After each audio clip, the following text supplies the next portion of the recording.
Bonjour à tous, je vais maintenant continuer le cours sur les vecteurs.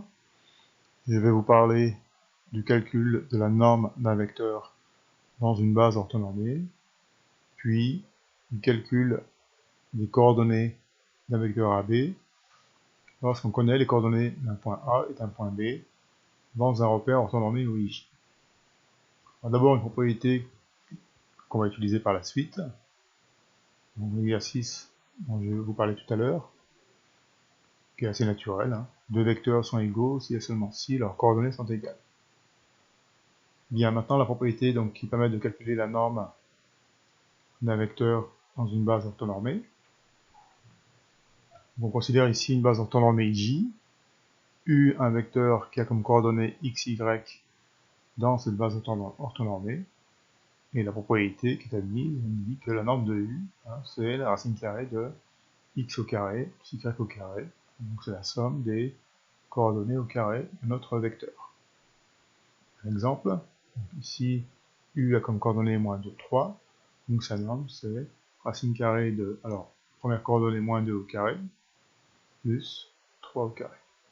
Attention aussi à la présence des parenthèses, puisque le carré porte sur moins 2. Et on obtient donc racine carrée de 4 plus 9, d'où racine carrée de 13.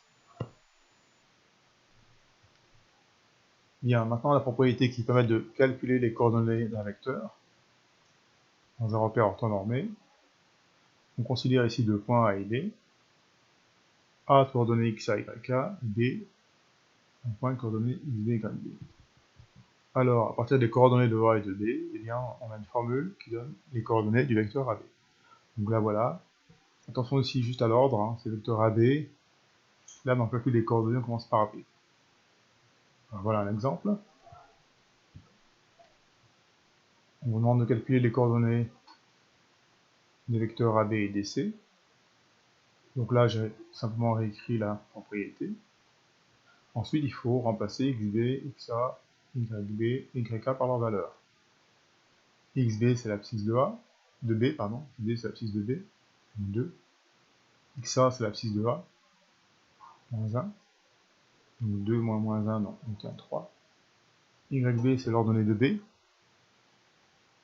moins 3. YK, l'ordonnée de A, 4.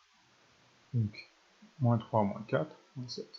Conclusion, le vecteur AB a comme coordonnée 3, moins 7. Pour trouver les coordonnées de DC, on utilise une formule analogue.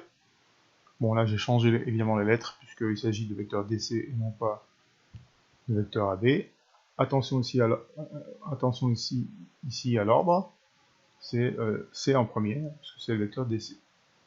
Donc voilà la formule, xc moins xd, et puis yc moins yb. xc c'est l'abscisse de C, donc 0. xd, l'abscisse de D, donc 3.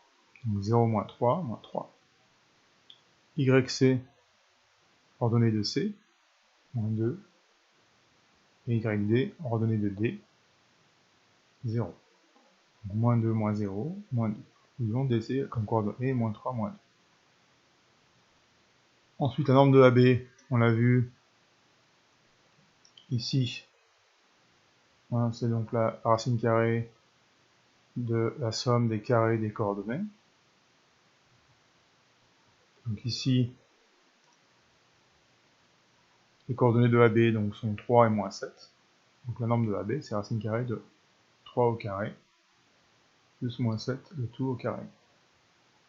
Donc on trouve racine carrée de 58. La distance DC, en fait, c'est la norme du vecteur DC. Et donc, c'est, d'après la formule dont je viens de parler, la racine carrée de moins 3 au carré, plus moins 2 au carré. On trouve racine carrée de 13.